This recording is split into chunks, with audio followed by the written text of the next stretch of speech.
If you want to export your Godot project and test it on your phone or share it with your friend, you're in the right place. First, open the main menu in Godot. From there, go to Project and then click on Export. When the Windows pops up, click Add at the top and choose Android. You can also export for other platforms like Windows, Linux or web, but in this video we'll sticking with Android.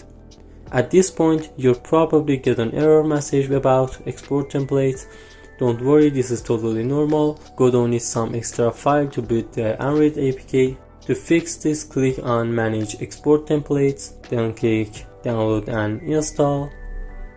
The download is around 1 GB, so be patient, don't leave the page or hit cancel, because if you do, the download will restart from the beginning.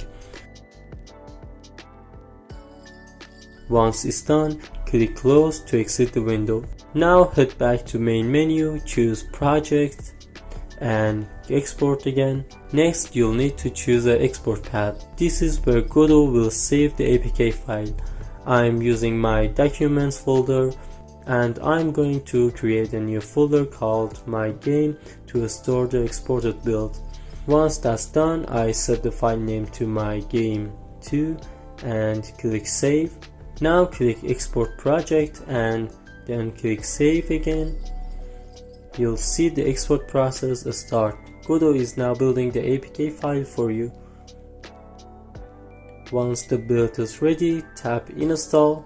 You might see a warning from Google Play Protect saying the app is unverified. Just click More Detail, then choose Install Anyway or Install without scanning to continue.